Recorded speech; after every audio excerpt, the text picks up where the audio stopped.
The Dodgers' lead in the National League West is gone. LA and San Diego have identical records. The Dodgers get walked off by the Angels. Tony Gonsolin out for the year. The Dodgers trade deadline pickup is headed to the IL. Is it finally time to start worrying about this season? That's coming up next on the Dodgers Nation postgame show. It's time for Dodger baseball. Welcome to Dodger Stadium. This is the golden age of Dodger baseball. The Dodgers are building a dynasty. You got it, Warrior Parade. We got it, Parade. The Dodgers punch back and head to the championship series. Ohtani starts the 50-50 club. Monkey magic. Freeman hits the ball right field. She is gone. Start the party, Los Angeles. Your Dodgers have won the World Series. Think blue, bleed blue, and I'm out.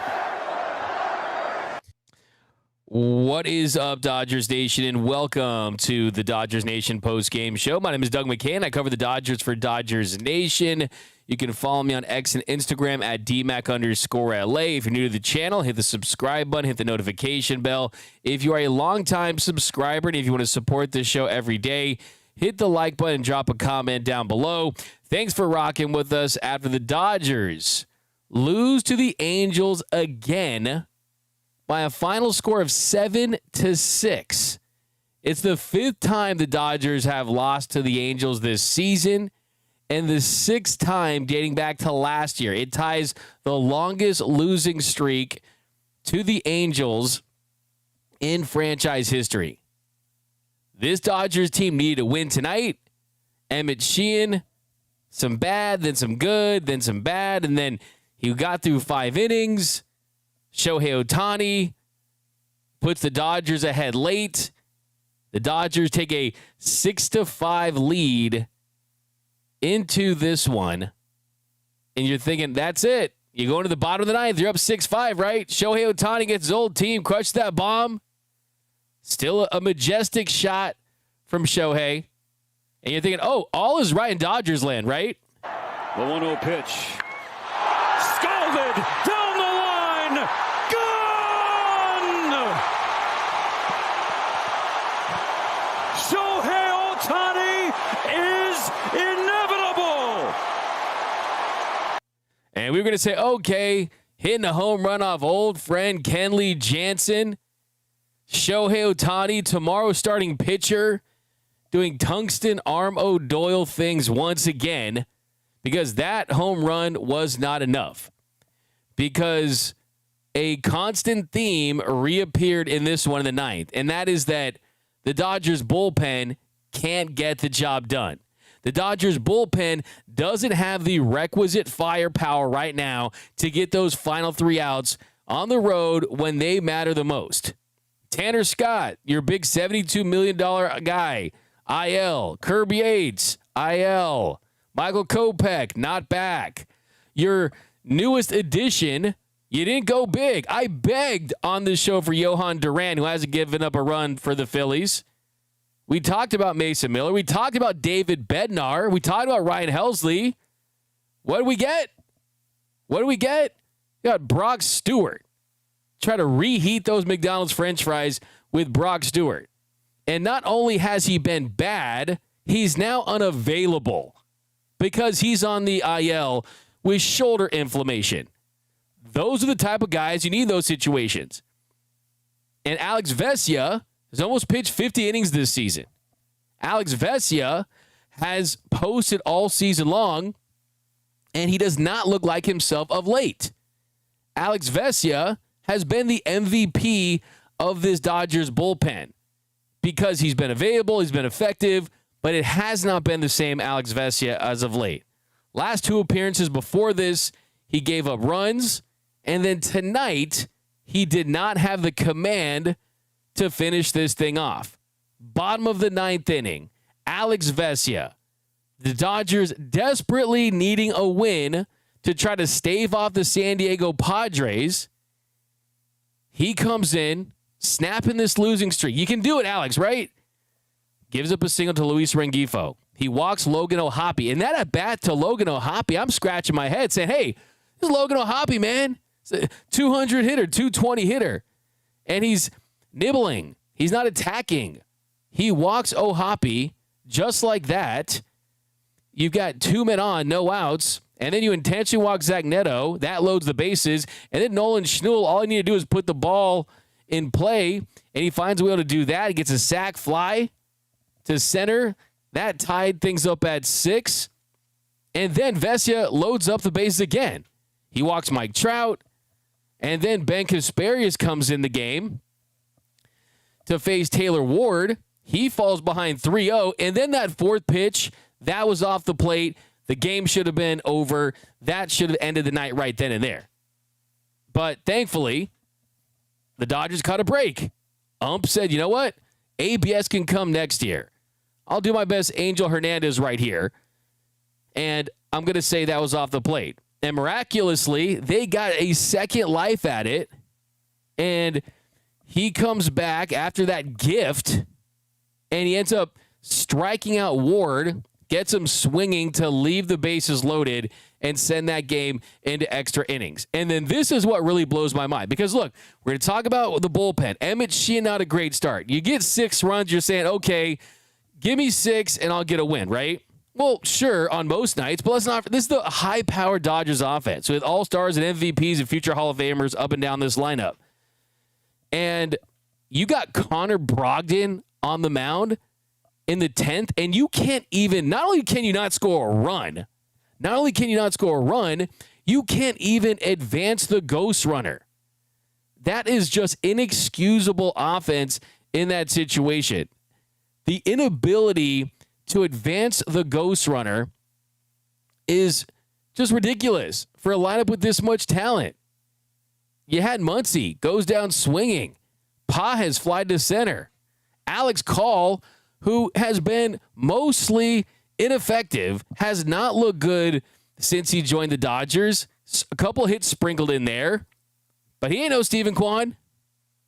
He ain't one of these other bats they could have picked up. He hasn't been good. He hasn't been anything to write home about. And the Dodgers can't get a run. Then we saw it happen at the bottom of the 10th inning. Moore got on with that bunt single. Then Adele, he comes up to the plate. You got runners on the corners. Ben Kasparius goes up 0-2 in the count. A couple pitches later on the 6th pitch, he singled to left, and that ended the game. 1-2. And a high chopper. It's over. Muncy. It's into left field. Say goodnight to the Dodgers. The Angels have their number. And tonight, the number was 7. 7-6 on a walk-off from Joe Adele. I hate this. I hate when the Dodgers lose to the Angels. I don't know why, but I take it personal. And tonight was a loss that should have been avoided. And we're going to talk Conforto. We're going to talk this Dodgers offense. We're going to talk this team. But next we have to talk about the division. And sound off in the comments, guys. I got all your comments down below. We're going to hear from Dave Roberts and Alex Vesia here in a second. But just like that, the lead in the division after this loss, where the Dodgers have been playing mediocre to bad baseball for a long, long time now. The Dodgers had a 9-game lead on July 3rd, and now that lead has completely evaporated. They now have an identical 68-52 record with the San Diego Padres. And yes, the Dodgers have been better head-to-head, but those two teams face off 6 more times in the coming weeks. And that lead had just blown up. The Dodgers lead in the division.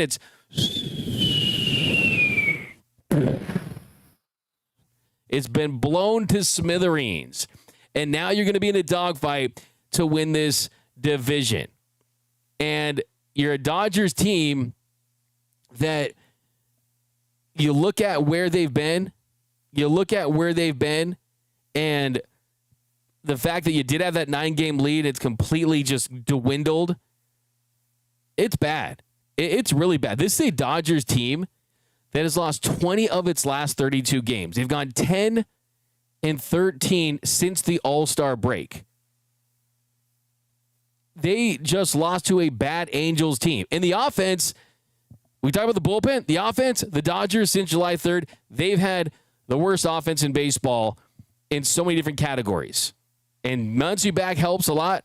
But tonight, they go 2 for 10 with runners in scoring position. 2 for 10 with runners in scoring position. Shohei Ohtani hit into a triple play in the 8th inning.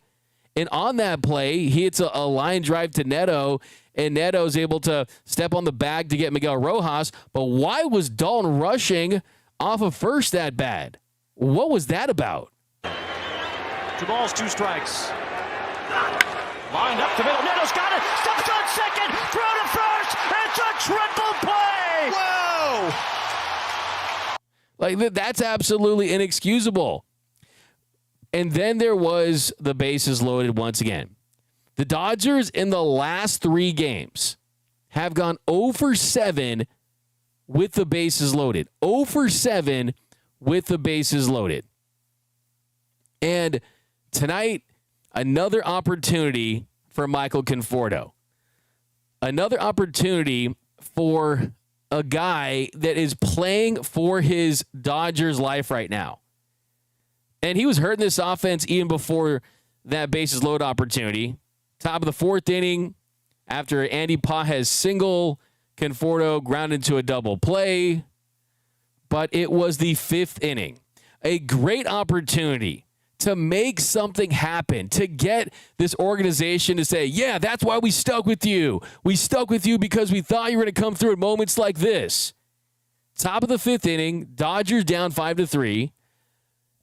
They got 2 outs offense. They got some nice 2 outs offense. Mookie Betts gets a 2-out single. Freddie Freeman singles to right. Back-to-back singles with 2 outs. And then Teoscar Hernandez, who had himself a really good night at the plate, coming through in some clutch situations, did early in the game, then also came through here in this 5th inning with an RBI. He singled to left.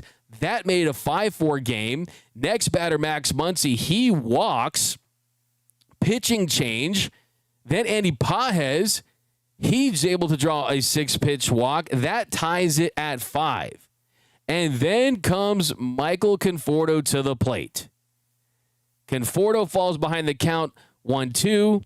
Then some of those sweepers, the 7th pitch of the at-bat, he fouls off this sweeper that's an absolute cookie. And just like last night, fouls it off. Can't put a good swing on it. Can't make good contact. Can't put it in play. Can't just hit it hard and have it find some grass. Extra base hit. We'll take anything but a weak foul ball. And then on the 8th pitch of the at-bat, goes down swinging on a fastball up and away. And that ended the threat. And at this point, what must be done eventually should be done immediately. You need to take Michael Conforto out of this lineup. I don't care who in the front office's idea was to sign him. I don't care which analytics department guy said, oh, he's hitting the ball really hard with the Giants. Oh, he had a really strong finish to his season. Oh, most of his home runs came outside of Oracle Park. So all he needs to do is play most of his games outside of Oracle Park and play in a good lineup. He's going to have some success. Look what we did with JD Martinez on a 1-year deal. Look what we did with Teoscar Hernandez on a 1-year deal. Look, sometimes you just have to take your L. Sometimes you got to just take your L. And they've given Michael Conforto every opportunity to prove his worth, to prove his value, to let someone say, oh, I told you so. That's why we stick with our guys. Because he's going to come out of his slump like Max Muncy did, like Andy Pages did, like Mookie Betts is starting to, like Freddie Freeman did. No, Michael Conforto isn't any of those guys. They're not cut from the same cloth. Michael Conforto has the lowest batting average in Major League Baseball for players with a minimum of 350 plate appearances. He has a 187 batting average. That is the lowest in baseball for hitters with a minimum of 350 plate appearances. On top of that, 82 weighted runs created plus. If you guys want to go advanced, if you guys want to go basic, I can do it all, right? Most advanced stats, most basic old school stats, whatever you want, they all will tell you that Michael Conforto has been the most underperforming hitter in baseball, an 82 weighted runs created plus, that's 156 out of 171. It's been absolutely brutal. He is, at this point, the hitting version of Noah Syndergaard. It's no slight to the guy, right? He wants to be good. He wants to live up to that contract. I'm not here saying, oh, he's robbing the Dodgers. No, someone offered him $17 million. He signed that deal. He's a big leaguer. He's had success in this league. He's been all-star one time, and it just has not worked out. For whatever reason, it has not worked out. Changing the bat, lighter bat, opening the stance, has not worked out. And Dave Roberts wants to pinch hit for everybody else, but Michael Conforto, he keeps getting these opportunities. And a play that no one will talk about today, when you're talking about Michael Conforto, that I certainly will, is defense matters to me. And there was a play earlier in this game where the Dodgers are still trying to prevent some runs, and Michael Conforto completely misses cutoff man. Mookie Betts is shading off the line in left, and he completely misses his cutoff man. I mean, the play there where you're looking at the 5-3 lead, and when they're able to get that 5-3 lead for the Angels, I mean, it's a play. Well, yeah, it's going to be a bang-bang play for sure. There's no doubt about that. But the Teodoso double to left when Rengifo scored on that play, Conforto gets it, and Mookie, he's going over there to play that cutoff because he's got the angle to home to try to make that throw, and Conforto airmails it. So he can't impact the game positively on defense. He certainly does not impact the game positively on offense. He's not a base runner that can help you. What can he do for you? What can he do for you at this point? And look, this team's issues run much deeper than Michael Conforto's struggles this season, but it certainly is not helping. It certainly is not helping because there's specific situations that we can point to and say, hey, if you're going to be on this club, man, you got to make those type of plays. You got to come through in those situations. All right. The Dodgers ain't for everyone. And clearly right now, it's looking like his Dodgers career is on life support. It really is starting to look that way. I met with my stockbroker today after the afternoon show, and I have sold my Michael Conforto stock. Okay. And I saw the same things that this Dodgers organization did. I saw the same analytics that said, oh, this makes sense, especially because at the time you didn't know if you're for sure going to get Teoscar Hernandez back. And Teoscar Hernandez has said recently that he almost signed with the Blue Jays. A little bit of a contingency plan as far as outfield production. But I can take the L, and I will take the L on Michael Conforto. I owe you guys something, but let's be honest. I've been right way more often than I've been wrong about players, okay? But unfortunately, Michael Conforto has not been the guy that I thought he was going to be, the organization thought he was going to be, quite frankly, what he thought he was going to be. I remember talking to Michael Conforto in Tokyo, and he said he was so excited to play with this talented lineup. And look, crazier things have happened, right? I mean, Chris Taylor was 8 for 72 before he hit his walk-off home run off of Alexis Reyes in the wild card round in 2021. Crazy things have happened. Players have gone through slumps, and they're breaking them out of them, and we'll see. But it's not looking good for Michael Conforto.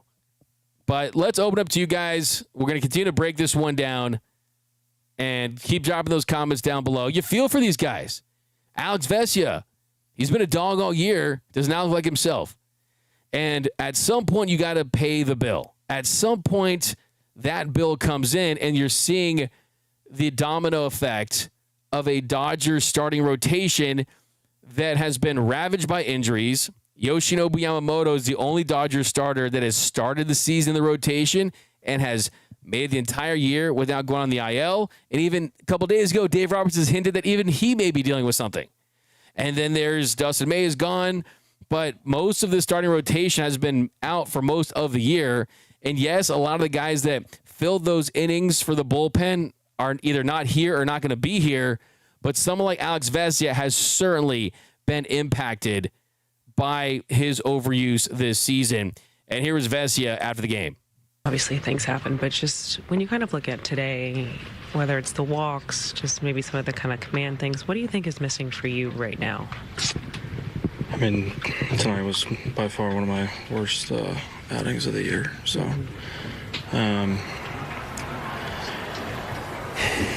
super frustrating. I kind of at a loss of words, but I know it was like fastball was just too high tonight. So it's just focusing on getting that in the strike zone and just going and attacking guys. So tonight's on me, so I got to be better. I know it's one in which you would probably kind of want to wash away, but is it at least one that you can kind of take away a few things, whether it's just the fastball location, things that you can kind of work on going into your next one? Yeah. I mean, I'll look at it and kind of go over with some coaches and stuff and gather a game plan and go from there. But for right now, not happy about it. When the team's struggling, do you kind of feel that way when you go out there in that spot, just kind of knowing, trying to close out a game like that, especially after Ohtani's homer in the top of the inning? I mean, the home run was great. I felt really good going into it, and spiraled. So, the walks will kill you. It's the point of the season where you've got a lot of innings on your arm. Do you feel the fatigue at all? I mean, it's normal. I think I'm pretty used to it for now. I wouldn't say I'm fatigued or anything like that, but got to flush this one, and we got another game tomorrow. Are you guys starting to feel just kind of the buildup of the pressure, whether it's the division race, the tough losses as of late? I'm just trying to take it one game at a time. I think that's the easiest way we can do it, and like I said, we got another one tomorrow, and my focus will be on that. So there's Alex Vesia. Let's go to some comments. We got Mr. Honeycush 760. I can't even blame the bullpen when the starting pitchers were hanging on by a thread the first half of the season. Absolutely. Bilal K, the Dodgers have for a decade been a potently constructed team that basically won games from the first pitch.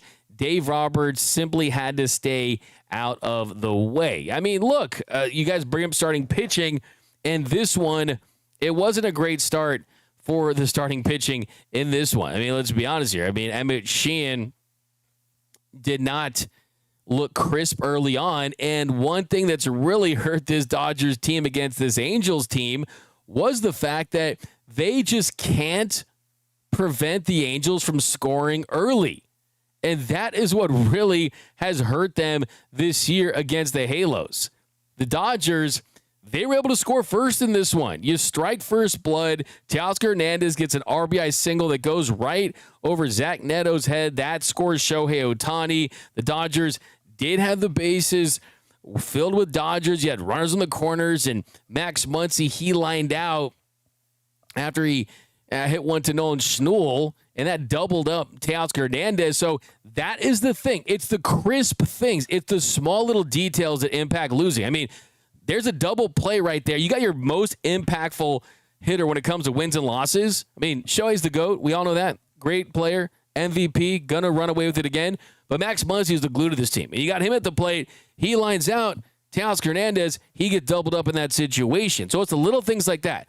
1-run innings not being 2-run innings or crooked number innings. It's things like that. And then in the bottom of that first inning, that lead was completely short-lived. It just completely goes away. Taylor Ward gets an RBI single. Then Yohan Moncada, he gets an RBI double that goes over Andy Paz's head. That scored Mike Trout. That gave the Angels a lead. And then Joe Adell, he grounded out to short, and then he had the infield back, and that scored another run. Ward scored from third. That gave the Angels a 3-run lead. And just like that, you got a 3-run first and a 3-1 lead in that situation. Yeah, and it was just tough. It's a tough night. And then here's the thing, too. I mean, like, let's talk about, I mean, the triple play was insane. I mean, that was wild. And give the young Dodgers credit, too. I want to give a shout-out to some of these young Dodgers in this one. Alex Freeland, in the second inning, he was able to draw a walk after Andy Pages and Conforto went down on just 6 pitches. He did a really nice job. He worked the count full. He gets on base, and then you got Medeiros facing Dawn Rushing, and then he crushed his second home run, his first one off a non-position player, and that tied the game at 3. So really nice to see Don Rushy get a couple of hits in that home run there early in this one. Then Emmet Sheehan did settle down. He really did. He did find a rhythm out there in the second inning.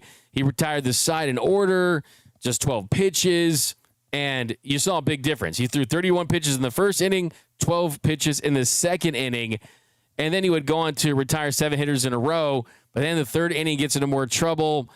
Ward hunting that first pitch. He ambushes him. He hits a bomb, and that puts the Angels on top 4-3 at that point. And then we talked about the play with Teodosio, where he extended that lead and made a 5-3 game in the fourth. That RBI double down left field line with 2 outs that Michael Conforto did not play it well. So it's those little things, the double play, the triple play, just not great at bats throughout, 2 for 10 with runners in scoring position. This Dodgers team is just not presenting itself like a team that looks like they want to position themselves to win the World Series again, and it's very disappointing. They've been under 500 for a long, long time now, and something needs to change. And let's hear from the skipper, Dave Roberts, after another loss, the 5th straight loss this season, and the 6th straight loss dating back to last year to the Angels. Obviously, this is now 3 tough losses in a row after that home run from Shohei. It felt like you guys were going to take this one. What were you, I guess, kind of just seeing there from Alex there in the bottom of the 9th that led to the walks, led to just them being able to tie the game up and push extra innings? I think with Alex, obviously the 2 walks, and then also obviously they had the 1 intentional walk, but gets 0-2 to 4-2, and he was just missing.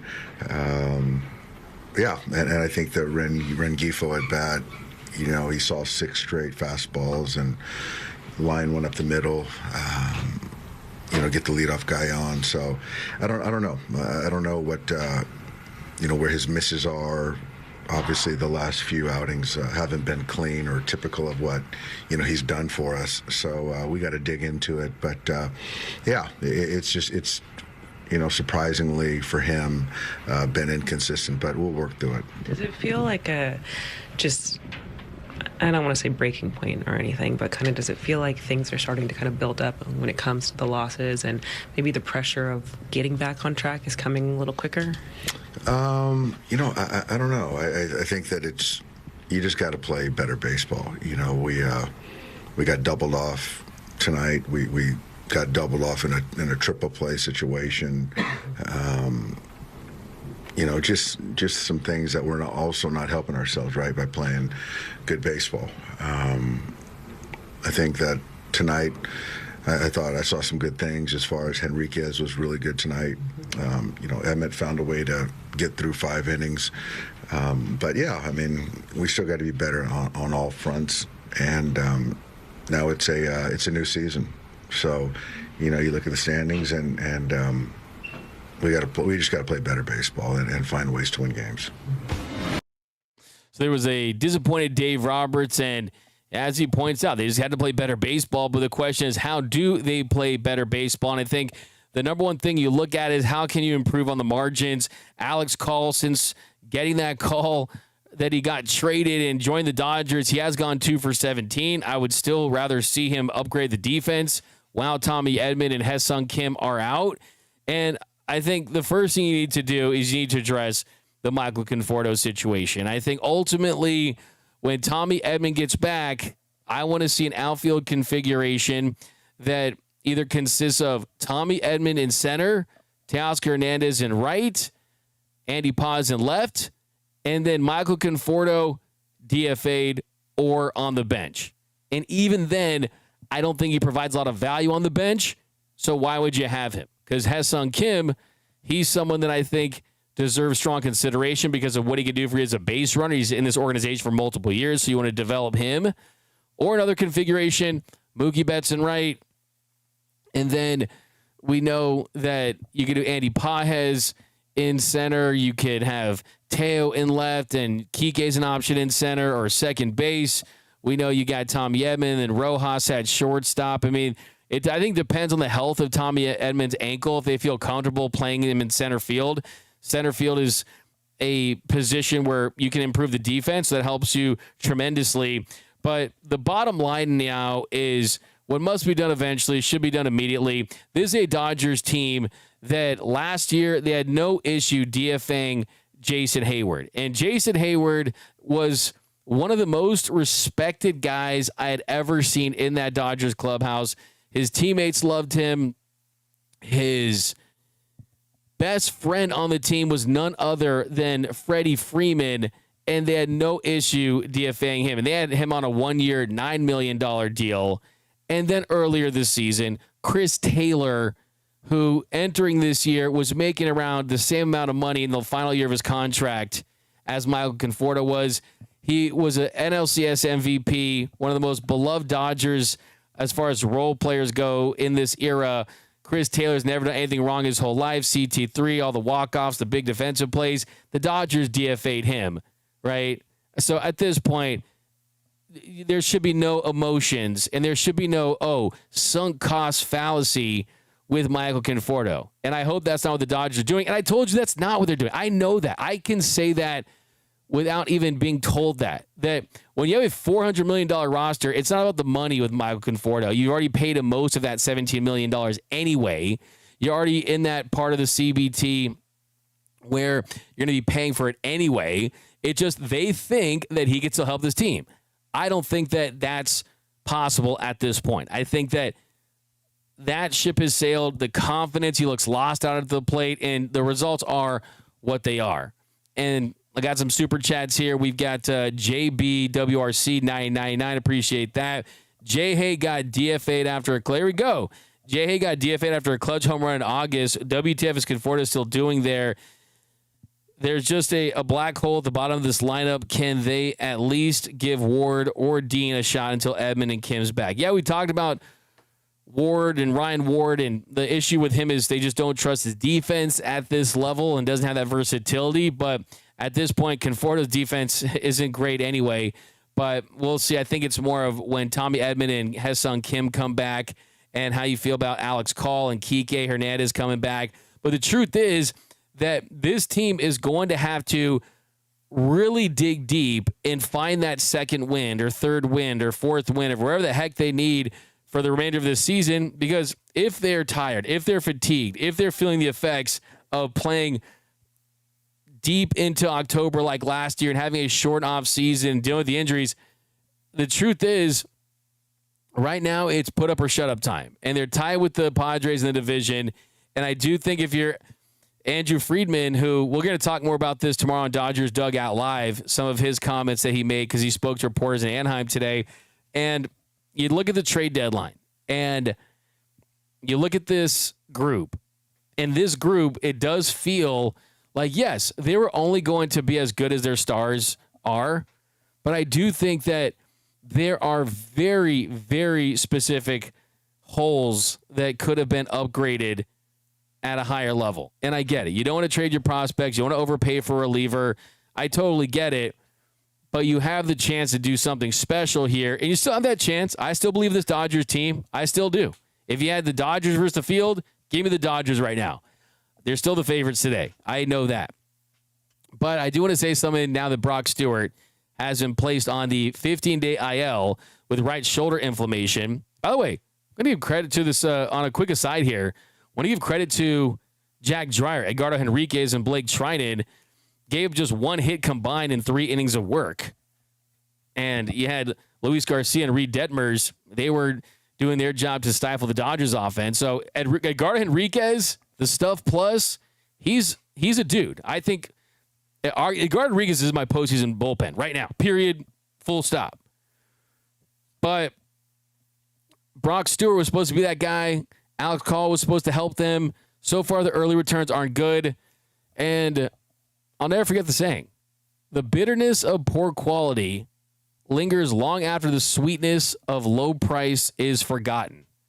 And what that means is you are not going to remember the effects, right? I mean, the bitterness of a bad meal. You shop on the dollar menu, you kind of go with the discounted stuff.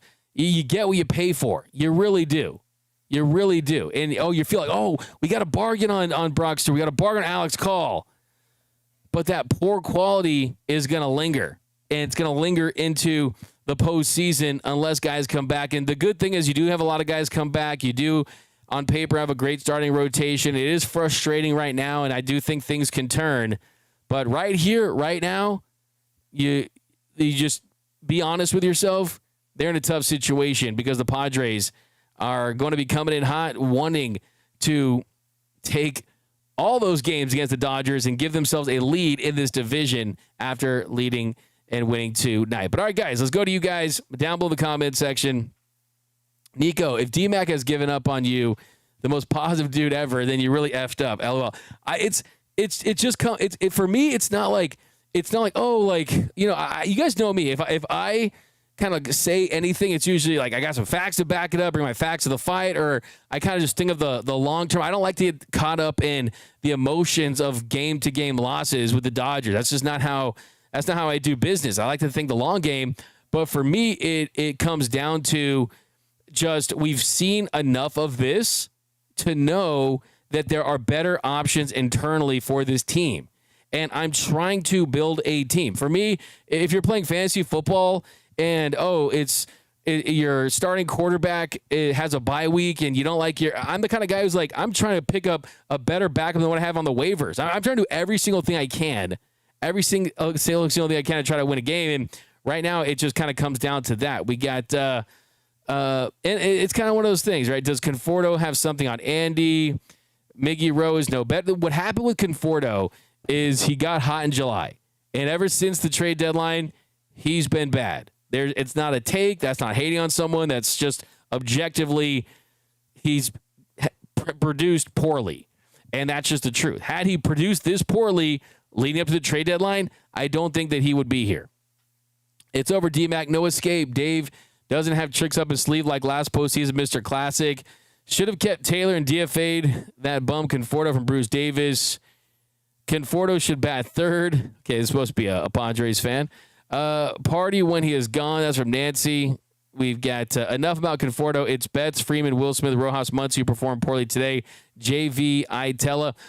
I mean, look, Shohei hit a home run. Mookie continues to hit in spots. But, I mean, what really hurt you tonight was, look, this offense is not clutch and not giving you that timely hit to just blow a game wide open right now. Say for one that we saw last week, Freeman was 0 for 1. Muncy was 0 for 3 as runners in scoring position. Teo goes 2 for 2. Conforto 0 for 1. Call 0 for 1. Ohtani 0 for 1. Paz 0 for 1. So, the Muncy at-bats weren't his best of the season. Still were able to get 11 hits, double-digit hits. And, unfortunately, just the opportunities. 0 for 7 in the last 3 games with bases loaded is just bad. And you couple that with a bullpen that's been rocky lately, and it's not what you want. D-Mac, it's time to shake things up. Put Mookie in right field. Bring up Ward. Move Rojas and Edmund to shortstop, and never let Conforto get another AB in a Dodger uniform. Someone step up and lead this team. That's from J Dodger 20. Yeah, it sounds similar to some of the configurations we've been talking about on this show. And I don't think Mookie's going to move back to right field necessarily. But if they came to Mookie and said, we think that will help us put us in the best position to win games, I think now that he's actually hitting, I think Mookie's kind of in a good spot. I think he's in a good space mentally, and I think he would be open to it, whatever it may be. I don't think Mookie's like, I need to play shortstop, pounding his fist on the table. I don't think that's what Mookie Betts is about. He really isn't. This guy is a winner. We got Alex Renteria. What's going on? DFA Caros. Why don't you like Caros, man? UCLA Bruin. Let's go. Roberts is the best manager in baseball. 2-time World Series from Oscar 7206. D-Mac, which prospects do the Dodgers not want to trade for Quan? Paul Gutierrez, 6416. It's a good question, really. I mean, for all we know, it could have been Dalton Rushing, right, who's kind of past that prospect status. For all we know, it was Josue DePaula. I mean, the market was extremely inflated, and Quan is a guy that does have multiple years of team control. And I think that the big kick in all of that, and I've talked about this on the show, is the Dodgers want to do the big deal. And that would have been with Clase and Quan, but Clase, he had the over on. If he had the over on Shohei Ohtani home runs today, he would have definitely won. Bad trade deadline from Jack Geezy. We need to start winning. Got to finish top 2, or we have to play in the win or go home wild card game. That's scary. You don't want that. I mean, the truth is everyone dismisses the idea that you want to finish with the best record, and that this minute they dismiss the idea that that helps you or gives you an advantage. Last time I checked, the last time the Dodgers did that, they ended up winning the World Series because they had the best record in baseball last year. And yes, you did split the first 2 games in the NLDS. Yes, you did split the first 2 games in the NLCS. So DS split, CS split, but you did take both games in the World Series, and you won that series in 5 games. So don't tell me that playing in front of 50,000 Dodgers fans is not important, because I certainly think it is. And if you're playing a wild card game or you put yourself in that position, anything can happen. Baseball's going to baseball, and you just have less control over your opportunities. And look, I guess the one omen tonight we can do, if we just want to be super Michelada half full, is you can say that they hit into a triple play when Shohei Ohtani hit into that 6-3 triple play in the 8th inning. Well, they hit into a triple play last year on September 24th against the Padres, and they would go on to win the World Series. So, yeah, hopefully you can feel pretty good about that. Key moment of the game, we know those. I see guys ask me about that.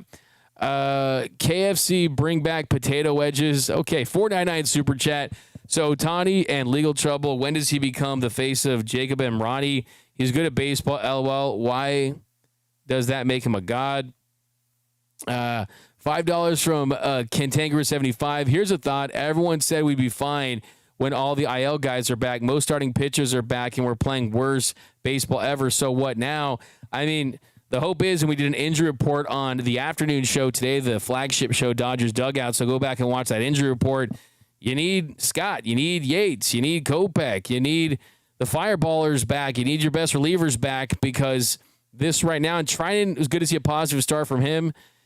And Edgardo Henriquez, that was impressive as well.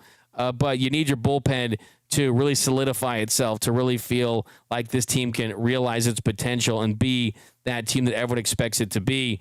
Dan Moreno, 61-36, 0 for 4 needs to go. That dude never gets RBI. I think he has like 20-something on the season.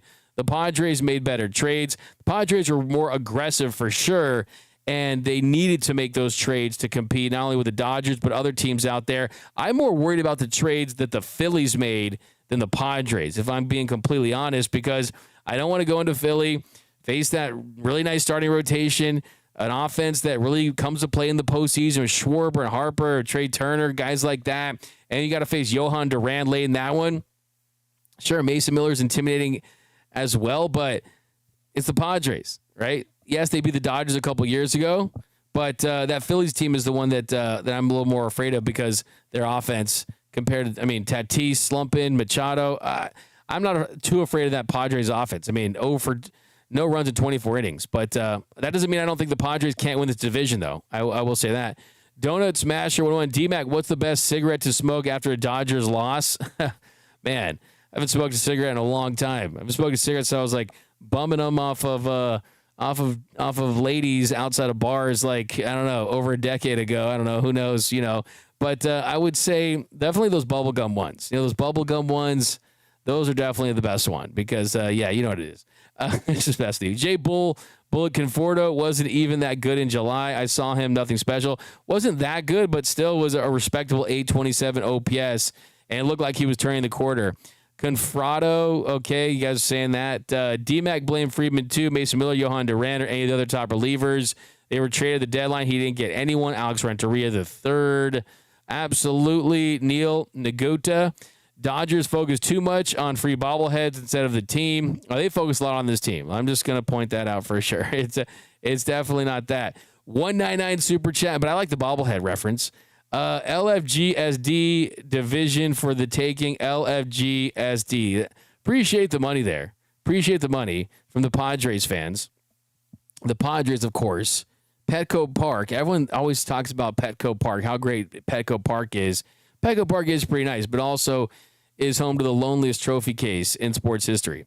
We've got Super Sub Dodgers fam. Report that guy. I don't know. Let me know down below if you guys need me to do the block party. Never in my life when I go to a Padres podcast and send money. I know. I appreciate that, man. We'll put that towards a contract. Nando, D-Mac, Roki, and Conforto. Oh, come on, Come on, Nando. Whoa. We got Nando. You know what? Nando, because everyone know that Nando is a secret Fernando Tatis Jr. fan. Is that why? No, I'm just messing with Nando. She gave up too many runs. Yeah, he wasn't crisp early. 999 from Jason Malillo, 97.63. Dave keeps Vesia in with the bases loaded. He's stupid.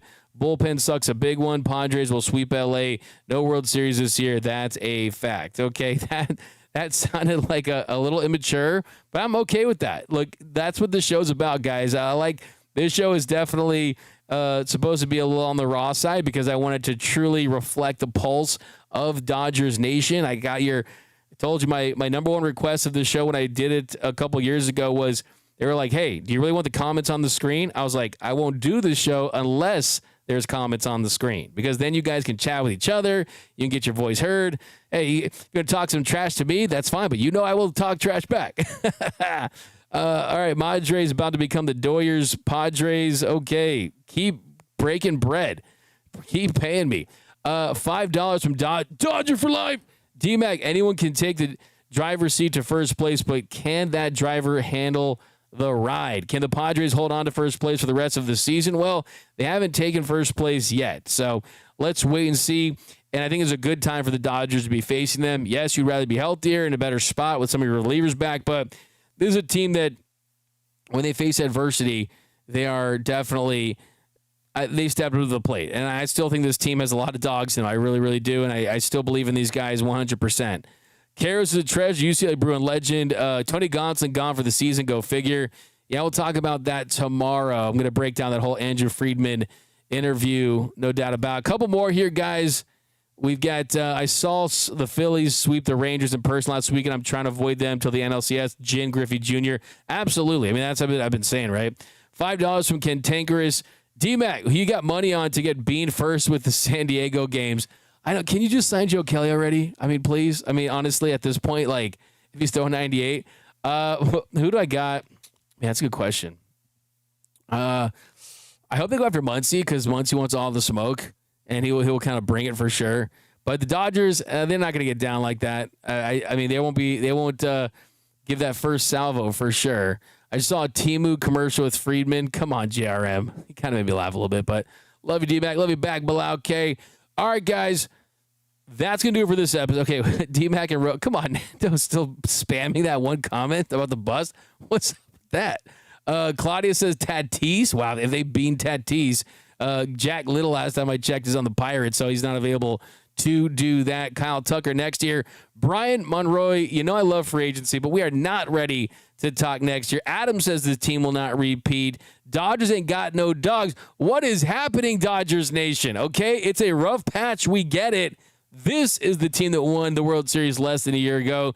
This is the team that we're going to learn more about in the next coming days and weeks as far as how much grit this version of the Dodgers team have, because they got some dog fights ahead of them, and they're needing to start playing their best baseball because they're tied with the Padres. And that's my final thought, that the Dodgers keep saying, hey, we don't look at the standings.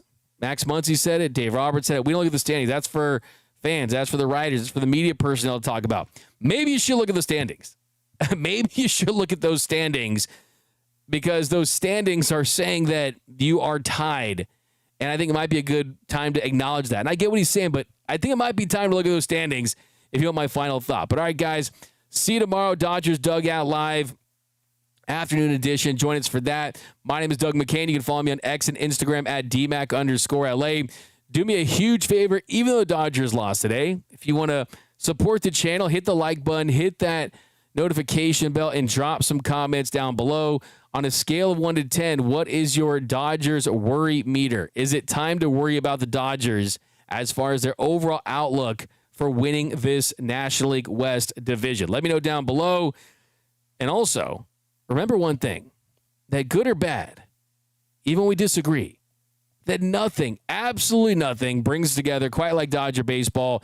And until next time, think blue, bleed blue, and I'm out. Start the party, Los Angeles! Your Dodgers have won the World Series! And when the upcoming winter gives way to spring, rest assured, once again, it will be time for Dodger baseball.